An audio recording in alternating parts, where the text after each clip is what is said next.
على رسوله الكريم أما بعد فأعوذ بالله من الشيطان الرجيم بسم الله الرحمن الرحيم قل إن صلاتي ونسكي ومحياي ومماتي لله رب العالمين صدق الله مولانا العظيم وبلغنا رسوله النبي الكريم الأمين ونحن على ذلك لمن الشاهدين والشاكرين والحمد لله رب العالمين رب اشرح لي صدري ويسر لي أمري واحلل عقدة من لساني يفقهوا قولي حسن اتباعا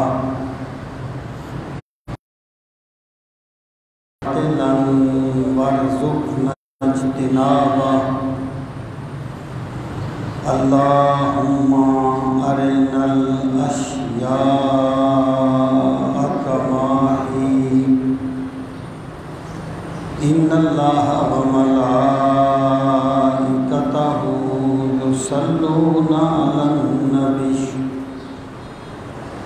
يا أيها الذين آمنوا صلوا عليه وسلموا تسليما اللهم صل وسلم على سيدنا ومولانا محمد وعلى آل وأصحاب سيدنا ومولانا محمد وبارك وسلم وصلي عليه الصلاة والسلام عليك يا رسول الله وعلى آلك وأصحابك يا حبيب الله الصلاة والسلام عليك يا شفيع المذنبين وعلى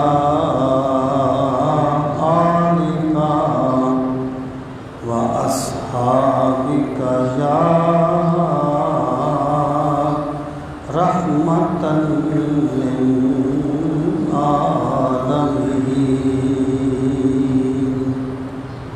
انتہائی عزت و احترام کے لائق قابل سر تکریم معزز و محترم سامعین کرام، ماہ ذو الحج شروع ہو چکا ہے اور آج 1 تاریخ ہے۔ اس ماہ مبارک کی 10 تاریخ کو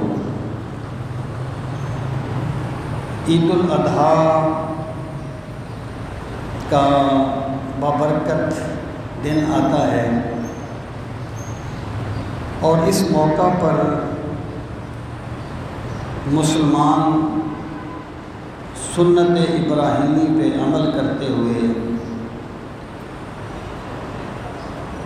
جانوروں کی قربانی پیش کرتے ہیں۔ اس لیے آج کی اس گفتگو میں قربانی کے مسائل اور فضائل کے بارے میں گفتگو کروں گا۔ ان چیزوں پر مزید غور کرنے کی ضرورت اس لیے ہے کہ یہ چیزیں مختلف لوگوں کی طرف سے مختلف انداز میں پہلے بھی اٹھائی جاتی نہیں، جو امت کے اجماعی عمل کے مطابق نہیں ہے۔ لیکن آج کل سوشل میڈیا کا دور ہے، جس کے دل میں جو آتا ہے وہ کہہ کے کلپ اپنا لوڈ کر دیتا ہے، اپلوڈ کر دیتا ہے، جس کی وجہ سے عام لوگوں میں ایک اضطراب پیدا ہوتا ہے۔ اب کسی نے یہ فلسفہ بیان کر دیا کہ جناب ایک گھر کی طرف سے ایک قربانی کافی ہے، کسی نے یہ کہہ دیا کہ جو دنیا سے چلے گئے ہیں ان کی طرف سے قربانی نہیں ہو سکتی۔ حالانکہ یہ کوئی نئی باتیں نہیں ہیں، منکرین حدیث پہلے بھی ایسی باتیں کرتے آئے ہیں، لیکن ان لوگوں کا ایک نفسیاتی مسئلہ ہے کہ یہ اپنے آپ کو نمایاں ثابت کرنے کے لیے اور یہ ثابت کرنے کے لیے کہ ہم کوئی نئی بات کر رہے ہیں، وہ بات کر دیتے ہیں جس سے لوگوں میں ایک شک پیدا ہو جاتا ہے۔ اللہ تعالیٰ سب کو ایسے لوگوں کی شرارتوں سے محفوظ رکھے،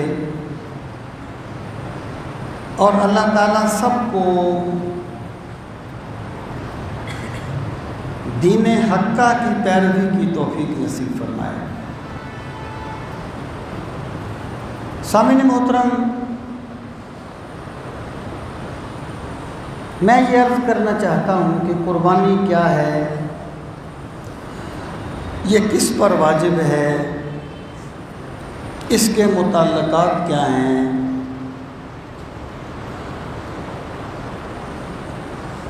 اور قربانی کے جانوروں کی کیا شرائط ہیں۔ بہت سے مباحث ہیں، ظاہر ہے وہ ایک گفتگو میں ہو نہیں سکتے، تو میں وہ باتیں عرض کروں گا جن سے ہمیں عام آدمی کو واسطہ پڑتا ہے۔ باقی مسائل جو ہیں وہ تو بہت لمبے ہوتے ہیں۔ سامعین محترم، سب سے پہلے ہمیں یہ سمجھ لینا چاہیے کہ قربانی کا مفہوم کیا ہے، اس کا لغت میں کیا مفہوم ہے، اور اس کا اسلامی شریعت میں کیا مفہوم ہے۔ قربانی کا جو لفظ ہے،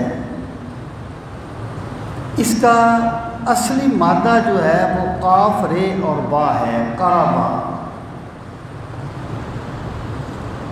جس کو آپ قرب بھی کہہ سکتے ہیں۔ قرب کا معنی ہوتا ہے کسی کی نزدیکی چاہنا، کسی کے قریب ہونا۔ لغت میں قربانی ہر اس چیز کو کہا جاتا ہے جو بندے کو اللہ کے قریب کرنے کا ذریعہ بنے۔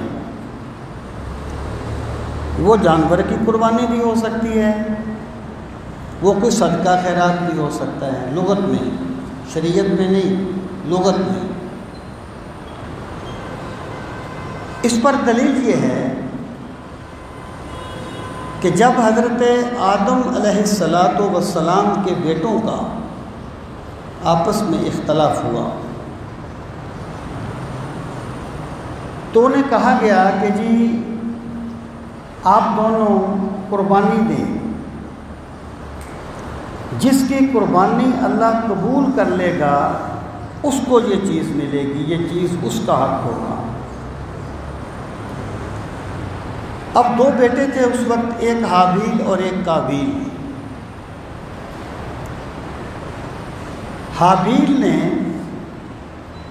ایک جانور ذبح کیا، اللہ کی رضا کے لیے جانور کی قربانی دی،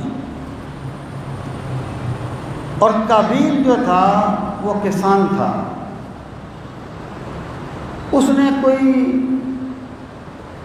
ادنا سی فصل جو ہے، کوئی ادنا سی چیز فصل میں سے اس کو صدقہ کیا اللہ کو راضی کرنے کے لیے، اس وقت جس کی قربانی قبول ہو جاتی تھی اس کی نشانی یہ تھی کہ اسے آسمانی آگ جلا دیتی تھی۔ تو جو قربانی حابیل نے کی تھی، کیونکہ وہ مخلص یعنی جانور ذبح کرنے کو بھی قربانی کہا گیا اور غلہ صدقہ کرنے کو بھی قربانی کہا گیا، لغت میں، شریعت میں نہیں۔ تو لغت میں ہر وہ چیز جو بندے کو ارادہ کرتے ہوئے اللہ تعالیٰ کی رضا کے لیے مخصوص دنوں میں مخصوص جانور کو ذبح کرنا قربانی کہلاتا ہے۔ پھر عرض کرتا ہوں کہ اللہ تعالیٰ کی رضا چاہتے ہوئے مخصوص دنوں میں مخصوص جانور کو ذبح کرنا قربانی کہلاتا ہے۔ اس کے لیے قربانی کی نیت شرط ہے۔ دوسری بات یہ ہے اللہ تعالیٰ کی رضا کے لیے اگر ایک بندہ جو ہے وہ قربانی کرتا ہے، اس کا مقصد صرف گوشت کا حصول ہے، وہ چاہتا ہے جی مجھے گوشت مل جائے، اللہ کی رضا کی نیت نہیں کرتا، تو اس کی قربانی بھی قربانی نہیں ہوگی۔ اور تیسری شرط اس میں یہ بتائی گئی کہ مخصوص دنوں میں، قربانی کے دن مخصوص ہیں اور وہ ہیں 10، 11 اور 12 غروب آفتاب تک، یعنی 10ویں کی طلوع فجر سے لے کر جہاں عید پڑھی جاتی ہے وہاں عید پڑھنے کے بعد سے لے کر 12 تاریخ کے 10، 11 اور 12 3 دن ہیں، 12 تاریخ کے سورج کے غروب ہونے تک یہ قربانی کا وقت ہے۔ اگر کوئی بندہ 9 ذوالحج کو بکرا ذبح کر دیتا ہے، قربانی کی نیت کر لیتا ہے، لیکن دن ابھی شروع نہیں ہوا 10واں، تو اس کی قربانی بھی قربانی نہیں ہوگی۔ اور پھر کیا ہے، مخصوص دنوں میں، مخصوص دنوں سے مراد یہ ہے جو میں نے جو دن بتا دیے، اور پھر مخصوص جانور، مخصوص جانور جو ہیں وہ 4 جوڑے یا 8 زوج ہیں، ثمانیۃ ازواج، 8 زوج، یعنی مذکر مؤنث ملا کے 8 بن گئے، بکرا اور اس کی مؤنث بکری، دمبا یا اس کی مؤنث بھیڑ وغیرہ، گائے، بھینس، یہ چیزیں، اونٹ یا اونٹنی، یہ گائے بھینس ایک حکم میں ہے، بکرا اور دمبا یا بھیڑ وغیرہ یہ ایک جنس ہے، اور اونٹ، یہ یعنی زوج ملا کے 8 قسم کے جانور بنتے ہیں جن کی قربانی ہوتی ہے۔ اب اگر کوئی بندہ یہ کہے کہ میں گھوڑے کی قربانی کرتا ہوں، بے شک اس کی نیت صحیح ہو، بے شک وہ اس کو ایام نہر میں ذبح کرے، لیکن ثمانیۃ ازواج میں گھوڑا آتا ہی نہیں ہے، تو اس کی قربانی کس طریقے سے ہوگی؟ گھوڑا کھانے کی پہلے اجازت تھی، بعد میں اس کو ختم کر دیا گیا تھا، قربانی میں تو آتا ہی نہیں ہے، تو یہ قربانی کی شرعی تعریف ہے۔ اور پھر کیا، جانور کو ذبح کرنا، آپ فرض کریں بکرا آپ کو ملتا ہے 50,000 کا،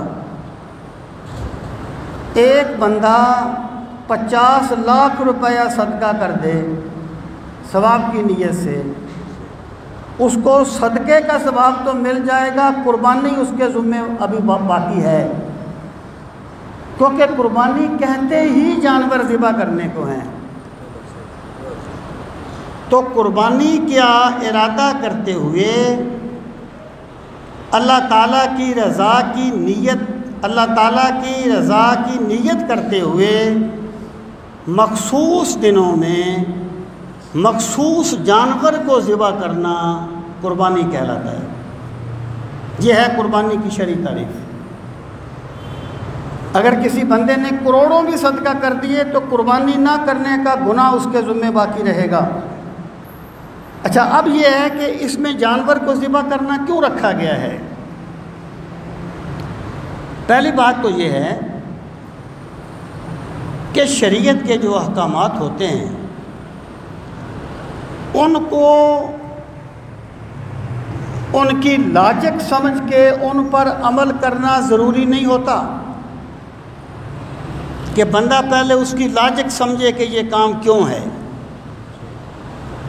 شریعت کے ہر حکم کو اس لیے مانا جاتا ہے کہ وہ اللہ کا حکم ہے۔ لاجک بات کی بات ہے، ہر حکم کی ایک علت ہوتی ہے، اس کو ایک باقاعدہ علم ہے جو اس چیز میں مرتب کیا گیا ہے، علل الشرائع کے شریعت کے احکامات کی لاجک کو سمجھنا، لیکن حکم کو ماننا اس پہ ڈیپینڈ نہیں کرتا۔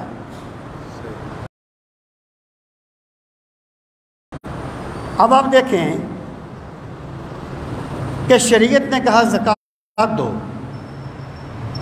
ہمیں اس کی لاجک سمجھ آ گئی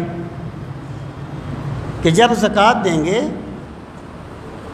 تو گردش دولت ہوگی، ارتکاز دولت نہیں ہوگا۔ کہ لا یکون دولۃ بین الاغنیاء منکم، دولت چند ہاتھوں میں سمٹے گی نہیں اور غریبوں کا بھلا ہوگا، دولت معاشرے میں تقسیم ہوگی۔ ہمیں اس کی لاجک سمجھ آ گئی نا زکوٰۃ کی۔ لیکن شریعت نے کہا کہ مغرب کی نماز کے 3 فرض پڑھو، عشاء کے 4 پڑھو۔ ہمیں نہیں پتہ مغرب کے 3 کیوں پڑھنے ہیں، عشاء کے 4 کیوں پڑھنے ہیں، ہمیں نہیں پتہ کہ مغرب کے 4 کیوں نہیں ہیں اور عشاء کے 3 کیوں نہیں ہیں۔ تو شریعت کے احکامات ہوتے ہیں، ان کو ماننا ان کی لاجک سمجھنے پر ڈیپینڈ نہیں کرتا، بلکہ شریعت کے حکم کو اس لیے مانا جاتا ہے کہ وہ اللہ کا حکم ہے، سر تسلیم خم کر دیا جاتا ہے۔ کے سرانے ایک قرآن کا نسخہ اتار دیا، بلکہ اللہ تعالیٰ نے پہلے صاحب قرآن صلی اللہ علیہ وسلم کو دنیا میں بھیجا اور آپ پر قرآن نازل ہوا۔ اس کا مطلب کیا ہے کہ اگر قرآن مجید کو سمجھنا ہے تو صاحب قرآن صلی اللہ علیہ وسلم کے تصدق سے سمجھا جائے گا۔ وہ جو سیدہ عائشہ نے فرمایا تھا کان خلقہ القرآن، کہ سرکار کا خلق ہی قرآن ہے۔ اب دیکھیں، رسول کریم صلی اللہ تعالیٰ علیہ وآلہ وسلم 10 سال مدینہ منورہ میں رہے اور 10 سال ہی آپ جانور ذبح کر کے قربانی کرتے رہے۔ یہ جو لوگ کہتے ہیں کہ جناب وہ یہ ہو جاتا ہے، اتنا جانور ہے، یہ ہے، کسی فنڈ میں دے دو، تو خلق خدا کی بھلائی کا تمہیں زیادہ خیال ہے جو اللہ کے نبی صلی اللہ علیہ وسلم کو زیادہ خیال تھا۔ ایکچولی قربانی کیا ہے؟ مشرکین مکہ جو تھے وہ 2 قسم کے شرک کرتے تھے، اور بھی بڑی قسم کے شرک تھے، لیکن بنیادی طور پر 2 قسمیں تھیں۔ ایک یہ کہ وہ بتوں کی عبادت کرتے تھے، وہ بتوں کی عبادت کرتے تھے، اور دوسرا یہ کہ وہ بتوں کے نام پر جانور ذبح کرتے تھے۔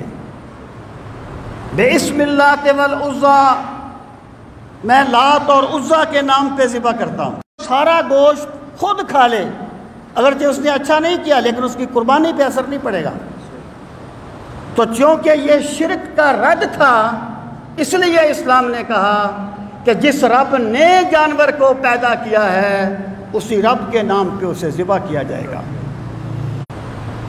قرآن مجید میں ایک اصول دیا، لا یکلف اللہ نفسا، کہ اللہ تعالیٰ کسی انسان کو اس کی طاقت سے زیادہ تکلیف نہیں دیتا۔ یہاں جو تکلیف کا لفظ ہے نا وہ خاص معنی میں ہے، تکلیف کا لفظ درد کے معنی میں نہیں ہے، اور یہ کسی ٹربل کے معنی میں نہیں ہے۔ ہم دیکھتے ہیں کہ ایک بندے کا درد اس کی ہمت سے زیادہ ہوتا ہے تو وہ ہائے ہائے کرتا ہے، ایک بندے کی تکلیف اس کی طاقت سے بڑھتی ہے تو وہ فوت ہو جاتا ہے۔ تو یہاں پر تکلیف کا معنی یہ نہیں ہے، تکلیف کا معنی ہے پابند کرنا کسی کو۔ لا یکلف اللہ نفسا الا وسعہا کا مطلب یہ ہے کہ اللہ تعالیٰ کسی شخص کو اس کی طاقت سے زیادہ حکم نہیں دیتا۔ ایک بندہ غریب ہے، اس کے پاس کھانے پینے کو کچھ ہے نہیں، تو اللہ تعالیٰ اسے یہ نہیں فرمائے گا کہ تو زکوٰۃ دیا کر۔ ایک بندہ جو ہے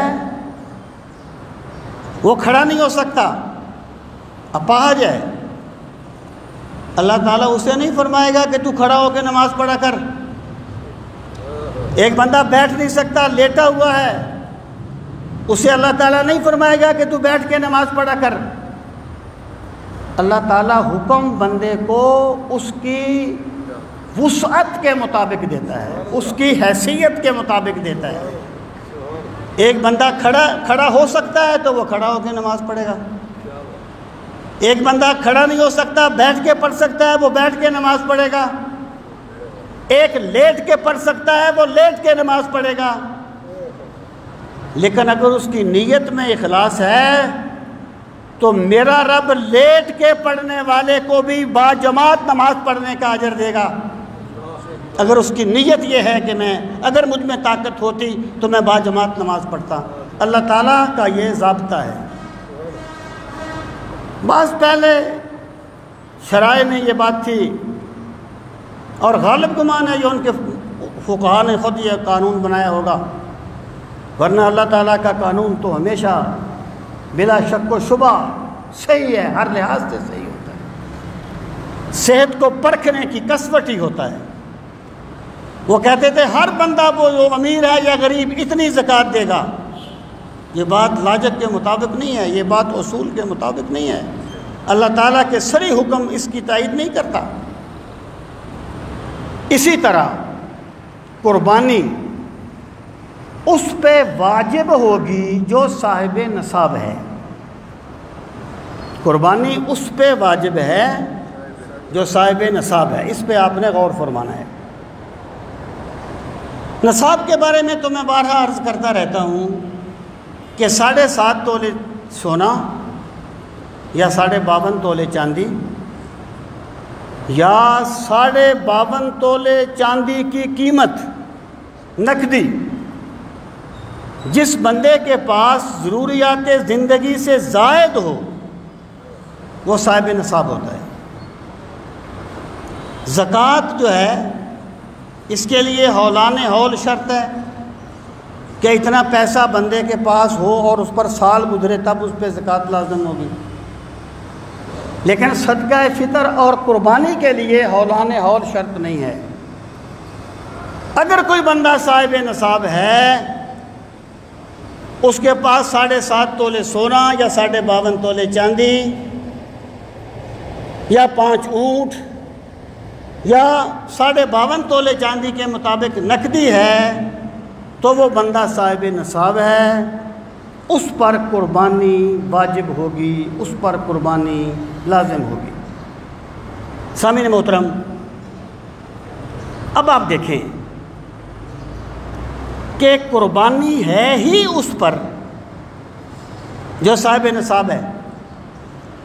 اب مجھے بتایا جائے کہ اگر ایک گھر میں 2 بندے صاحب نصاب ہیں تو دوسرے پر قربانی کیوں نہیں ہوگی جناب؟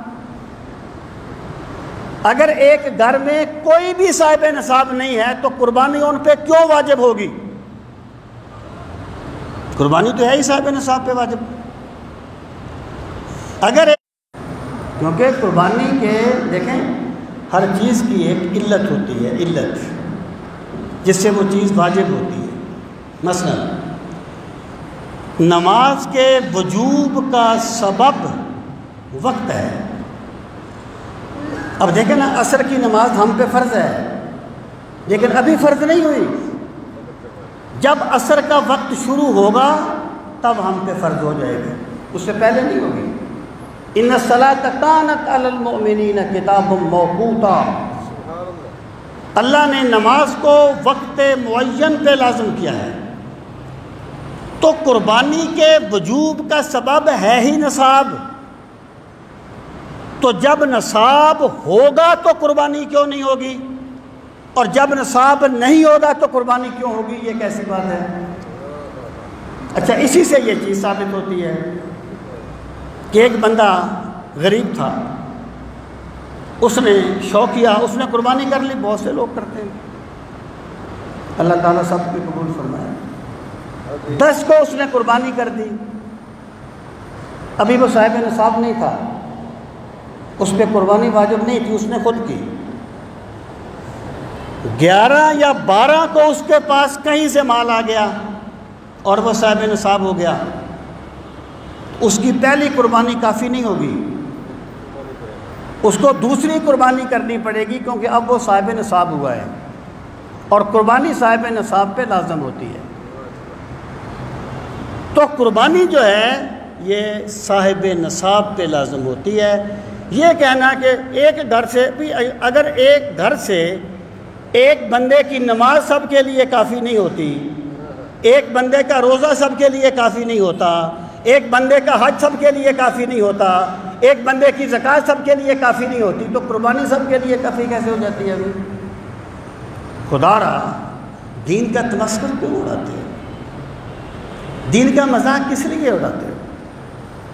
قربانی صاحب نصاب پہ واجب ہے، اور جو بندہ صاحب نصاب ہوگا اس پہ قربانی واجب ہوگی. آپ فرض کریں کہ ایک بندہ جو ہے وہ 10 کو تو صاحب نصاب تھا، اس نے قربانی نہیں کی. اس نے کہا چلو یار 12 کو کریں گے. 11 کو اس کا مال چوری ہو گیا، 12 کو اس کے پاس تھا ہی نہیں، اس پر قربانی واجب ہی نہیں ہے. اس کی علت تو نصاب ہے. رسول کریم صلی اللہ علیہ وسلم نے فرمایا من وجد ساعتاً فلم یضحی فلا یقربن مصلانا. یہ صحیح مسلم کی حدیث ہے کہ جس بندے نے وسعت پائی، وسعت مینز طاقت، یعنی اس کے پاس قربانی کرنے کے وسائل تھے، جس بندے نے وسعت پائی اور اس نے قربانی نہیں کی، فلا یقربن مصلانا، وہ ہماری عیدگاہ کے قریب نہ آئے، ہم اس کی شکل نہیں دیکھنا چاہتے. 2 چیزیں ثابت ہو گئی. پہلی بات یہ، قربانی اس پہ ہوگی جس میں وسعت ہوگی، طاقت ہوگی، اور اسی سے قربانی کا وجوب ثابت ہوتا ہے. اسی سے قربانی کا وجوب ثابت ہوتا ہے کہ جو ایسی وعید ہے نا کہ وہ ہماری عیدگاہ کے قریب نہ آئے، جس نے طاقت کے باوجود قربانی نہیں کی، ایسی وعید وجوب کے ترک پہ ہوتی ہے، استحباب یا سنت کے ترک پہ نہیں ہوتی. اس سے ثابت ہوا کہ قربانی واجب ہے. جو بندہ صاحب نصاب ہو اس پر، ایک گھر میں 1 ہو تو 1 پہ واجب ہوگی، 5 ہوں تو 5 پہ واجب ہوگی، 10 ہوں تو 10 پہ واجب ہوگی، کوئی بھی نہ ہو تو کسی پر بھی واجب نہیں ہوگی. اب سامعین محترم ایک اور حدیث پاک سنیے، پھر میں اگلی چیز کو چھیڑتا ہوں. ایک صحابی تھے حضرت ابو بردہ رضی اللہ تعالیٰ عنہ، ان کو علم نہ ہوا، اور میں نے عرض کیا کہ قربانی جو ہے نا یہ واجب تو ہو جاتی ہے جب 10ویں کی طلوع فجر ہوتی ہے، یعنی جس وقت آپ روزہ بند کرتے ہیں نا وہ طلوع فجر کہلاتا ہے، اس وقت واجب ہو جاتی ہے۔ یہاں عید کی نماز نہیں پڑھی جاتی ڈیروں میں، دیہاتوں میں، اگر کوئی ایسے دیہات ہیں وہ اس وقت بھی کر سکتے ہیں، طلوع فجر کے وقت بھی کر سکتے ہیں، لیکن شہر میں یہاں عید کی نماز پڑھی جاتی ہے، یہاں عید کی نماز پڑھنے کے بعد قربانی کی جاتی ہے۔ اگر ایک شہر میں مختلف ٹائم ہوتے ہیں، جیسے ہمارے یہاں مختلف ٹائم ہوتے ہیں، تو جو سب سے پہلے اگر ایک جگہ پر بھی پڑھی گئی ہے عید کی نماز، اس کے بعد قربانی ہو سکتی ہے۔ اور یہ یعنی سورج اچھی طرح طلوع ہو جائے، اس کے بعد کوئی اگر عید پڑھ لے تو وہ اس کی قربانی ہو جائے۔ تو انہوں نے جو اپنی قربانی تھی وہ عید کی نماز پڑھنے سے پہلے کر دی۔ نیت ان کی بڑی اچھی تھی کہ میں قربانی کروں گا اور غریب لوگوں میں قربانی کا گوشت تقسیم کر دوں گا تاکہ وہ وقت پہ اس کو استعمال میں لا سکیں۔ نیت بڑی اچھی تھی، لیکن ہر اچھی نیت کامیابی کو دلوانے کے لیے کافی نہیں ہوتی جب تک صحیح راستہ اختیار نہ کیا جائے۔ ہر اچھی نیت کا صحیح ہونا کافی نہیں ہوتا۔ میں کہا کرتا ہوں کہ حضرت عیسیٰ علیہ السلام کو اگر عیسائی ابن اللہ مانتے ہیں تو اچھی نیت سے ہی مانتے ہیں، حضرت عیسیٰ کی محبت میں ہی مانتے ہیں، لیکن گمراہ ہو گئے اس وجہ سے۔ اگر نصیریہ حضرت علی کو خدا مانتے ہیں تو اچھی نیت سے ہی مانتے ہیں، اپنے خیال میں حضرت علی سے محبت ہی کرتے ہیں، لیکن محبت بھی شریعت کے تابع ہونی چاہیے ورنہ گمراہی آ جاتی ہے۔ تو انہوں نے قربانی کر دی۔ رسول کریم صلی اللہ تعالیٰ علیہ وسلم نے فرمایا کہ جس بندے نے قربانی کی عید کی نماز پڑھنے سے پہلے تو اس نے صرف گوشت کھایا ہے، اسے قربانی کا ثواب نہیں ملے گا۔ انہوں نے عرض کی یا رسول اللہ صلی اللہ علیہ وسلم مجھے تو علم نہیں تھا، میں نے تو قربانی پہلے کر دی۔ آپ نے فرمایا تو قربانی دوبارہ کر۔ انہوں نے کہا یا رسول اللہ صلی اللہ علیہ وسلم میں غریب آدمی ہوں، میرے پاس تو اور قربانی کا جانور بھی نہیں ہے، اب میں تو قربانی دوبارہ کیسے کروں؟ میرے پاس تو صرف 6 مہینے کا ایک بکری کا بچہ ہے۔ آپ نے فرمایا تم بکری کا بچہ ہی ذبح کر لو، یہ تمہاری طرف سے جائز ہوگا، تمہارے بعد کسی کے لیے جائز نہیں ہوگا۔ یہ جو مفتی ہوتا ہے نا، مفتی کا کام صرف شریعت بتانا ہوتا ہے، مفتی کو اختیار نہیں ہے کہ وہ شریعت سے ہٹ کر کوئی بات کہے۔ وہ کہے گا جی میرا کام بتانا ہے، جو مجھے سمجھ آیا میں نے آپ کو بتا دیا۔ لیکن رسول کریم صلی اللہ تعالیٰ علیہ وآلہ وسلم صرف شریعت بتاتے نہیں تھے بلکہ اذن الہی سے شارع بھی تھے اور شریعت کو بناتے بھی تھے، اذن الہی سے، اللہ کے اذن سے، وہی خفی سے۔ تو یہ جو سرکار نے ان کو اجازت دے دی یہ آپ کا خاص اختیار تھا، یہ اور کسی مفتی کا اختیار نہیں ہے کہ وہ کسی کو اجازت دے دے۔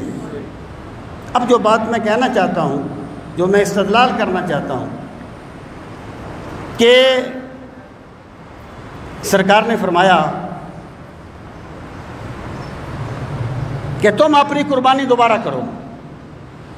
اب دیکھیے ایک بندہ صدقہ کرتا ہے، صدقہ نافلہ، اور کسی وجہ سے اس کا صدقہ صحیح نہیں ہوتا، کوئی اس میں رکاوٹ آ گئی،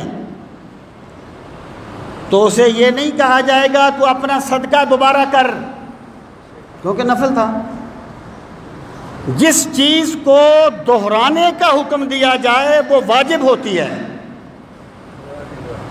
یہاں سرکار نے فرمایا تم اپنی قربانی دوبارہ کرو، یہ قربانی کے وجوب پر دلیل ہے۔ اس سے ثابت ہوتا ہے کہ قربانی واجب ہے۔ اب کس پر واجب ہے، اس کی کیا شرائط ہیں؟ سب سے پہلی شرط یہ ہے کہ جس بندے نے قربانی کرنی ہے وہ مسلمان ہو۔ اگر کوئی بندہ غیر مسلم ہے، نہ شریعت کا حکم اس کی طرف متوجہ ہوتا ہے، نہ اس کی کوئی عبادت ہوتی ہے، اسے یہ کہا جائے گا کہ پہلے اسلام قبول کر اور بعد میں قربانی کر۔ اگر کوئی بندہ مسلمان ہی نہیں ہے تو اس کی کوئی عبادت نہیں ہے، کوئی قربانی نہیں ہے۔ یہ ایسے ہی ہے جیسے ایک بندہ، ایک کسان اگر زمین میں بیج ہی نہ بوئے تو وہ جتنی بھی کھاد ڈال لے اسے فصل تو نہیں ملے گی نا، اس نے بیج ہی نہیں بویا۔ تو ایمان بیج کی طرح ہے، ایمان بیج کی طرح ہے، اور آخرت کا جو اجر ہے وہ ایمان کے بغیر نہیں ملتا۔ پہلی شرط یہ ہے کہ وہ مسلمان ہو۔ دوسری شرط یہ ہے کہ وہ صاحب نصاب ہو، جو میں نے آپ کو بتا دیا۔ اگر میاں الگ صاحب نصاب ہے، بیوی الگ صاحب نصاب ہے تو دونوں پر واجب ہوگی۔ اگر بچے الگ سے صاحب نصاب ہیں سب پر واجب ہوگی۔ اگر ایک گھر میں کوئی بھی صاحب نصاب نہیں ہے تو کسی پر بھی واجب نہیں ہے۔ اللہ نہیں کہتا تم قرض لے کے قربانی دو، اللہ نہیں کہتا تم حرام کما کے قربانی دو۔ اللہ تعالیٰ حکم دیتا ہے بندے کی استطاعت کے مطابق وہ صاحب نصاب ہو۔ اس میں اختلاف ہے کہ اگر وہ بالغ نہ ہو، ایک بچہ نابالغ ہے لیکن اس کے پاس بہت سے پیسے ہیں، یا ایک مجنون ہے اس کے پاس بہت سے پیسے ہیں، ان پر قربانی واجب ہوگی کہ نہیں، اس میں اگرچہ اختلاف رائے ہے، لیکن صحیح قول یہ ہے کہ قربانی کے لیے عقل مند ہونا اور بالغ ہونا شرط ہے۔ نابالغ کے مال سے قربانی نہیں، اگر وہ خود کرے تو سبحان اللہ اس پر قربانی واجب نہیں ہوگی، نابالغ کے مال سے اس کا ولی قربانی نہیں کرے گا۔ اور اگلی شرط یہ ہے کہ وہ مقیم ہو، مسافر پر قربانی واجب نہیں ہوتی، آزاد ہو، غلام پر قربانی واجب نہیں ہوتی۔ جس میں یہ شرطیں پائی جائیں اس بندے پہ قربانی کرنا واجب ہوتا ہے۔ اب سامعین محترم، جب ایک بندے نے قربانی کرنے کی نیت کی، قربانی کرنے کا ارادہ کیا، تو اس میں پھر آگے اس کی بہت سے متعلقات بنتے ہیں۔ مثلا ایک بندے نے جانور خرید لیا قربانی کے لیے، اور وہ بندہ صاحب استطاعت ہے، امیر آدمی ہے، اور جب اس نے قربانی کا جانور خریدا تو کسی وجہ سے جانور میں کوئی ایسا عیب پیدا ہو گیا جو قربانی کو جائز قرار نہیں دیتا۔ فرض کریں اس کی ٹانگ ٹوٹ گئی، اس کی آنکھ نکل گئی، تو جو بندہ صاحب نصاب اور امیر ہوگا اس پر لازم ہوگا کہ وہ دوسرا جانور خریدے اور اس کی قربانی کرے۔ لیکن اگر ایک بندہ غریب ہے، اس نے سرکار کی محبت میں، اس نے دین کی محبت میں، اللہ کی محبت میں جانور خریدا ہے،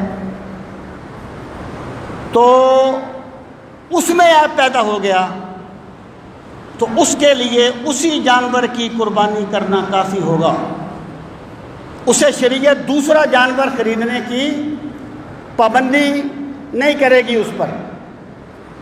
اب آپ دیکھیں ایک بات جو میں اور عرض کرنا چاہتا ہوں، اس میں کوئی شک نہیں ہے کہ قربانی صاحب نصاب پہ واجب ہے، لیکن زمینی حقیقت یہ ہوتی ہے کہ بندے کے معاملات چلتے ہیں،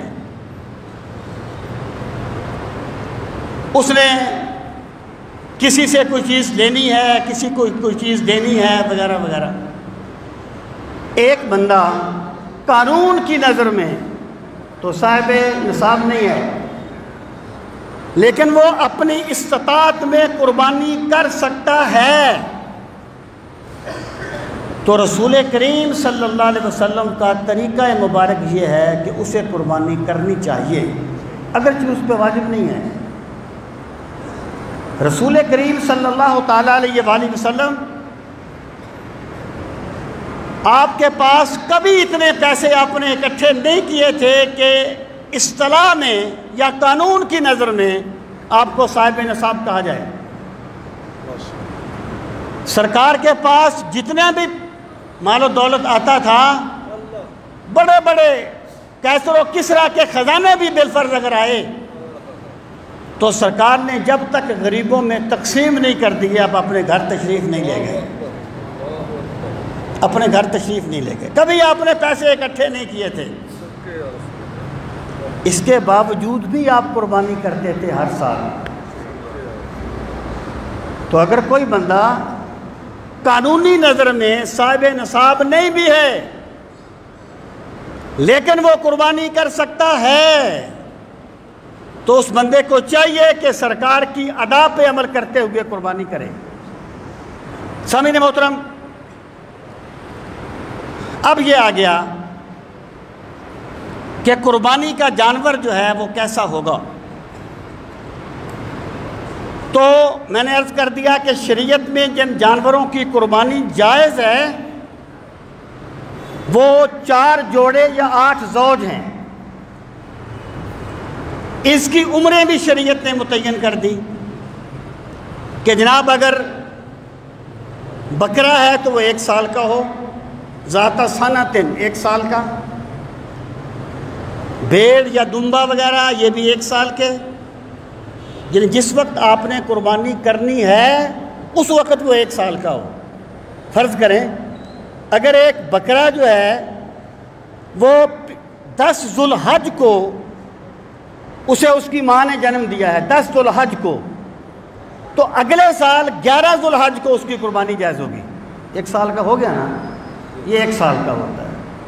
اور جو بھیڑ یا دمبا وغیرہ ہے یہ بھی 1 سال کا، لیکن رسول کریم صلی اللہ تعالیٰ علیہ وآلہ وسلم نے اس کے بارے میں اجازت دی کہ اگر دمبا بڑا ہو اور 1 سال کے دمبوں میں چھوٹا نہ لگتا ہو تو وہ 6 مہینے کا ہو تب بھی اس کی قربانی جائز ہے۔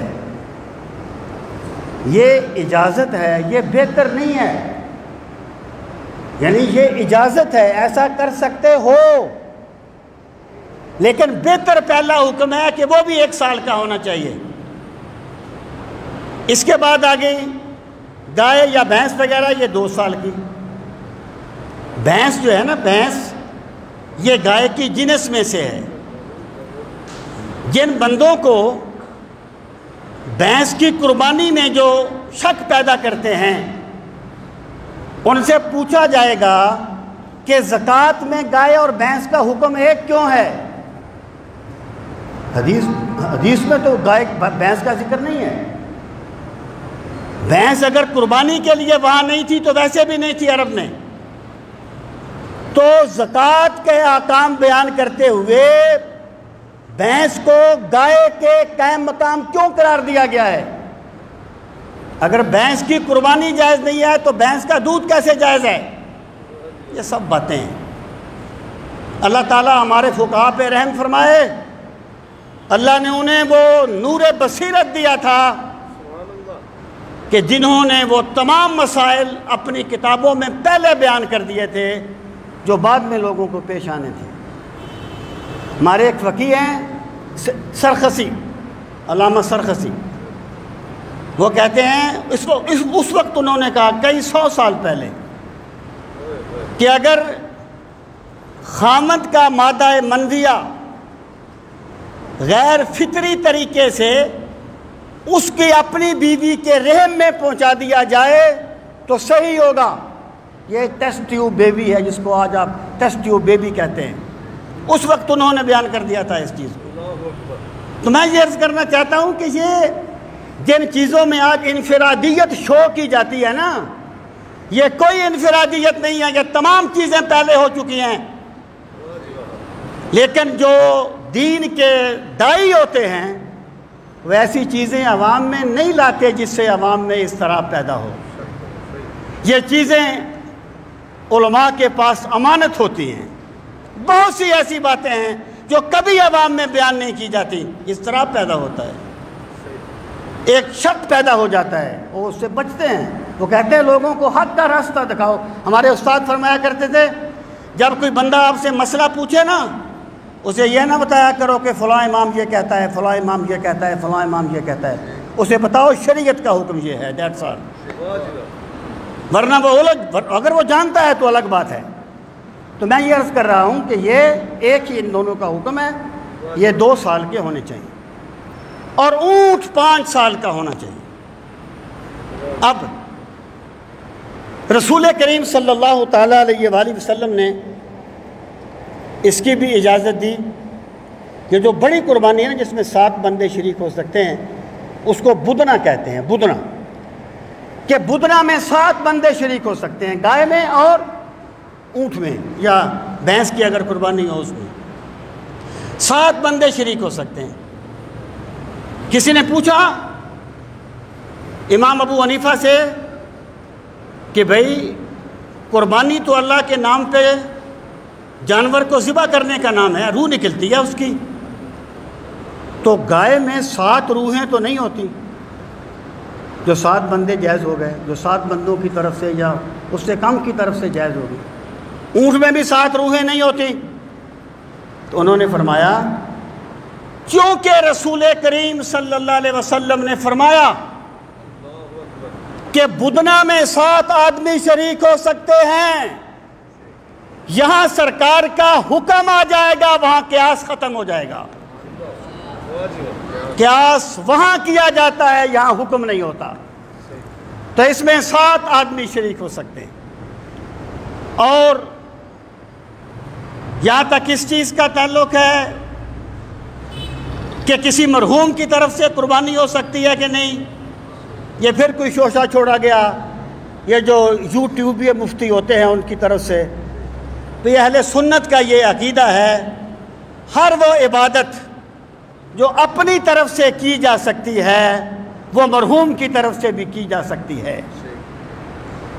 اگر قربانی بندہ اپنی طرف سے کر سکتا ہے تو اپنے کسی مرحوم کو ایصال ثواب کے لیے بھی کر سکتا ہے۔ اور حضرت علی المرتضیٰ رضی اللہ تعالیٰ عنہ 2 قربانیاں کیا کرتے تھے اور فرماتے تھے ایک میری اپنی طرف سے ہے اور ایک میرے پاک نبی صلی اللہ علیہ وسلم کی طرف سے ہے۔ یہ حضرت علی المرتضیٰ رضی اللہ تعالیٰ عنہ کا طریقہ تھا، اور یہ ایک ایسی عبادت ہے جو مخصوص دنوں میں کی جاتی ہے۔ اللہ تعالیٰ سب کو اخلاص نصیب فرمائے، سب کو للہیت نصیب فرمائے، اور جس بندے میں استطاعت ہے وہ ضرور قربانی کرے، اور جن میں استطاعت نہیں ہے اللہ تعالیٰ انہیں بھی استطاعت نصیب فرمائے، اور اللہ تعالیٰ انہیں ان کے حسن نیت کا اجر نصیب فرمائے۔ باقی باتیں انشاءاللہ پھر کبھی کریں گے۔ وما علینا الا البلاغ المبین۔